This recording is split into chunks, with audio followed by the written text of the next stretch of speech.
Mm, mm, mm, mm. Good morning, friends. Mark Holmes here, of course, with my. Damn it, Joe Boo. You know, hold on. I keep forgetting about getting Joe Boo. Hold on, Joe Boo, get your ass up.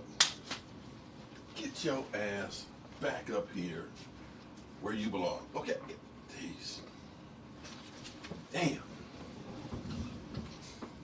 All right, Joe Boo, as well as Joe Bear in the house. And as always, I want to thank you guys for watching, commenting, subscribing, and being part of the Joe Boo Sports Report. Without you guys, this literally does not work. So let's get open for business here.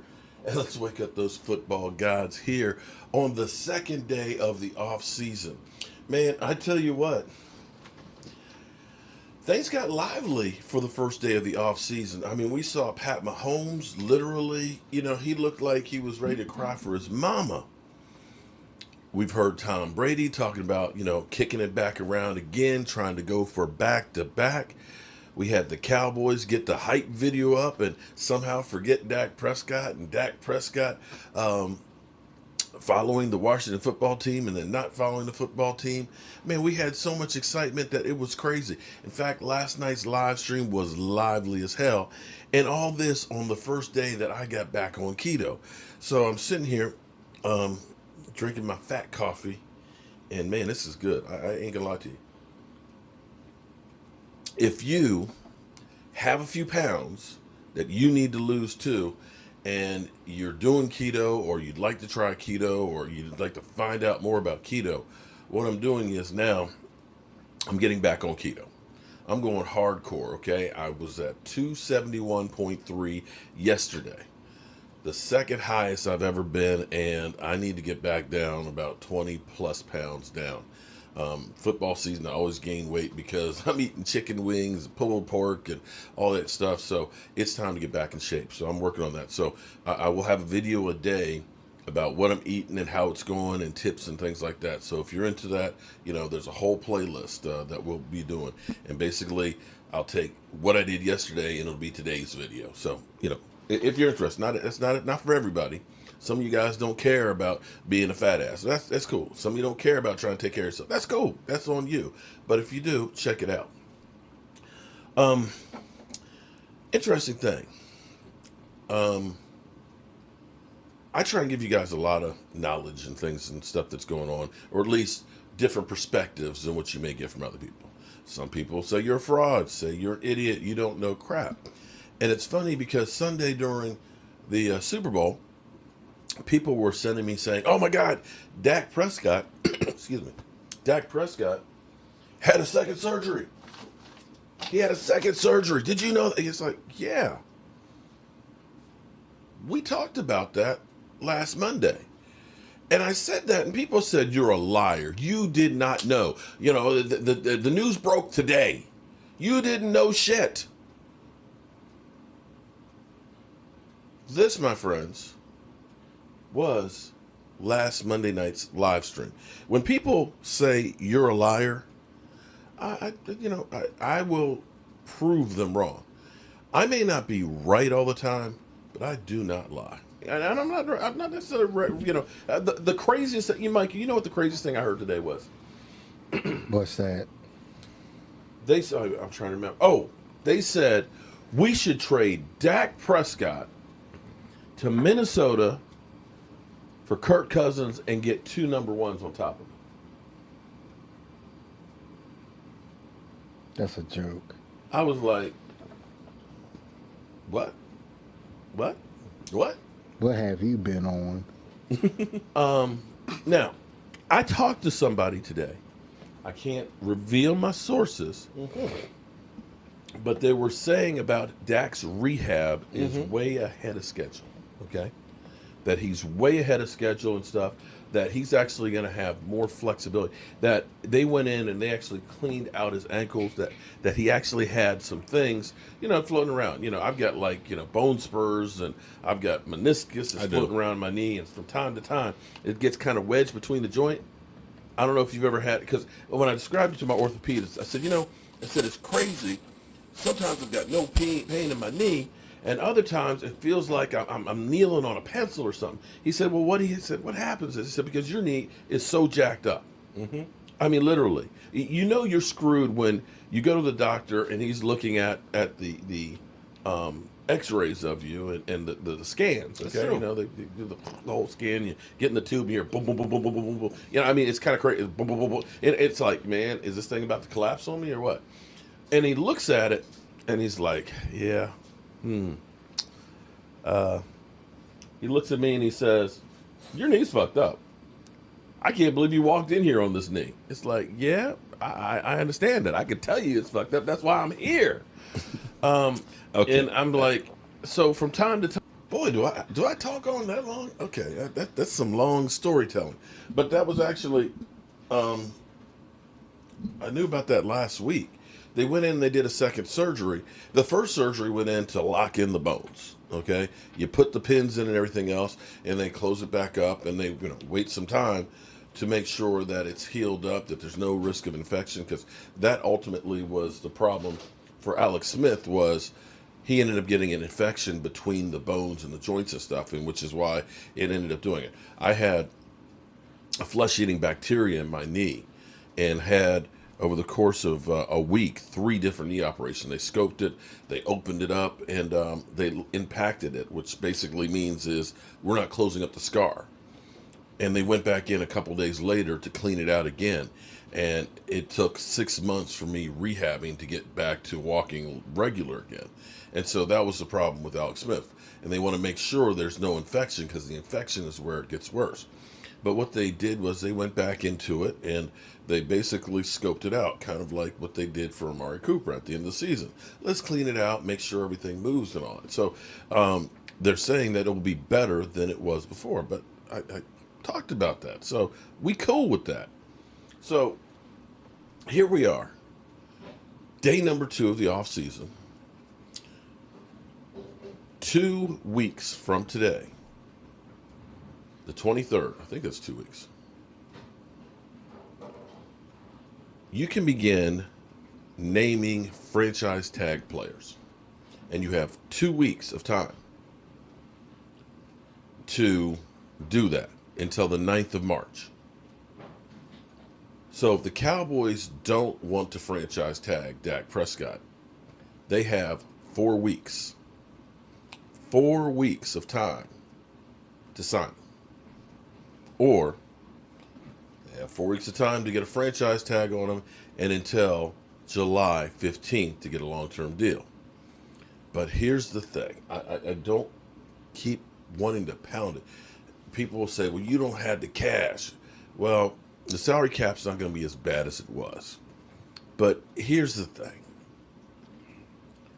When you look at the Cowboys, would you believe that we have been, over the course, I think, over the last 3 years, one of the top 10 teams of rolling money over the next year, of having money left over? Let me say that again. We have been one of those teams that have had more money left over because we didn't spend it. So all of you guys out there that are saying, if we don't pay Dak, we can go ahead and buy some defenders. We've had money every year. We've had money every year. We've had so much money every year that we've decided, well, let's go ahead and take care of Z. Let's take care of Jalen Smith. Let's take care of, Lyle Collins. Let's take care of D-Law. Guys that were already here. Guys that were already here. They could have decided to take care of the defense before, and still can. Because very easily, you can restructure some contracts. And I know what people are saying, yeah, but that just gets you in trouble in the future. It does in most years, but see, what you had happen this year is something that's never happened before. And what you're about to have happen is going to be something that really hasn't happened before.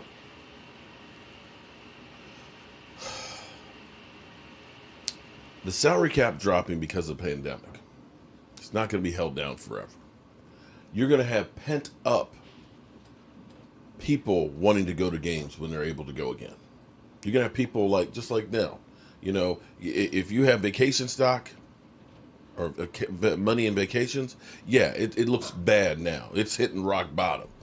But once the pandemic is over, everybody who hasn't taken a vacation over the last couple of years, all of a sudden is going to want to go on vacation. It will be to the point where the price will be through the roof for going on vacation because you won't be able to get a spot. Everybody going to Bahamas and Jamaica and Hawaii and everything else. The all that money that's depressed now is going to be made up for going forward, and that's going to be football. That's the first thing. The second thing is, now my son Mike is like gambling. Oh, he was gambling. Oh, what? Well, they gave me a $20 credit, so I'm putting that on the Wizards last night. I'm like, damn, you turn into Jimmy the Greek here now? I won $100 on Sunday. So, the gambling aspect of it. Now in Virginia and some of the other states, you can start doing FanDuel illegally online. You can start going soon to FedEx Field and gambling at the stadium. And I believe at AT&T it's going to be happening as well. Gambling money is part of that salary cap, yo. And it seems like on a daily basis now, I see companies, cable networks and things that are streaming. The Paramount commercial and everything else this weekend at Super Bowl. Because Paramount, streaming. HBO, streaming. Now movies, streaming. They're not going to movie theaters. This is where things evolve. Movie theaters are dying. In the same way, home phones are dying. Everybody's got a cell phone. Just like, desktop computers. They're kind of dying. Everybody wants stuff that's portable. Your cell phone is your new computer. And with that is the salary cap. The NFL, I guarantee you, is taking notice of how everybody is kind of going towards streaming. Discovery Channel. Everybody. And they're going to want to ride that wave with everybody else too. The new frontier. You watch, be it Yahoo, be it Amazon, be it YouTube. Somebody is going to back up a ton of money to stream. The salary cap will explode. I know everybody says you don't know what you're talking about, but I think I was right when I said a couple of years ago, you need to sign Dak Prescott before Russell Wilson gets his deal. I said that over and over again. Oh, you're not a Cowboy fan. You're just a Dak Prescott fan. You want him to screw up the cap. No, I could see forward ahead and know what's coming. Could you imagine? Had we signed Dak Prescott for $30 million 2 years ago, when everybody said it was a stupid idea, before Russell Wilson, and we were still sitting here with a quarterback only making 30? It's the same thing as the vacation stocks. They're not going to stay down forever. The wise money is go buy that vacation rental now while it's cheap, while the interest rates are low. And then when the price goes up, sell high.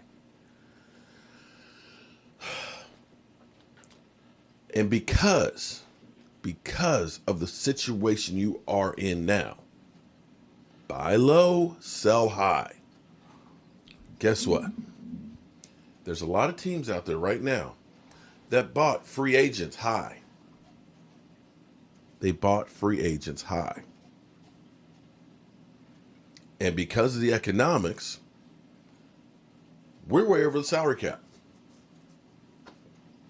Saints, Eagles, Atlanta, I believe 14 or 15 teams. They got to sell. They're cash poor. They're going to sell those guys. And because they don't have money to buy other guys, the price is going to go down. Because they can't afford to. This free agency period this year is going to be a buyer's market. And what's going to happen next year, after they redo the contract, you're going to see the salary cap probably jump up $25, $30 million. And those guys that you might be able to get for $5 million this year, might be 10 million next year. And this is why it behooves you to kick that money down the road. Basically, you're just borrowing against future earnings. That's what you're doing. And it's a risk. Everything you do when it comes to investment is a risk. Is a risk in the same way a gamble is. There's no sure thing. But looking at the dynamics of where football is going for this year, because it's a depressed market, because free agents are going to be going for a lot less, this is the time you want to buy. And if you're the Dallas Cowboys, you get Dak Prescott's deal done before free agency, before March 15th. Because the moment you franchise tag him, that number, that 37.7 is on your cap. You get a deal done, you backload it for a year or two, put a voidable year on it somehow to work it out between Dak, a voidable year between both parties. So Dak can say, okay, yeah, I got a 5th year on that, but I can void it if I want, not just the team. You do whatever you have to make sure you have cash. Because the one thing you have to look at this Super Bowl, you've had Pat Mahomes that's been like a video game in that offense. You can only score so many points. I know everybody, my man DMV, oh man, I want Kyle Pitts. You can only score so many points. But if you got a defense, that's the biggest area where we can make a difference. You get Kyle Pitts, hey, maybe he's a red zone threat. What, we average 2 points more a game? You get a defensive line, we can go from maybe 29.6 points given up a game to maybe 23. Or on the good side, how about 20? That's where you're going to get the biggest bang. And it may be that you need to go in free agency to get some of this health. You go to Denver, you get a Justin Simmons, that's a safety. You mark that off the list and say, we're going to get a true baller. Not some washed out old guys, not some guys that are on the pup list when they get to training camp. Some guys that are some real ballers that will be a starter impact player day one. And this is the year to do it. But then again, what do I know? I'm not an insider. I don't break news. I know nothing. But as always, I want to thank you all for watching, commenting, subscribing, and being part of the Joe Boo Sports Report. I'll see you soon.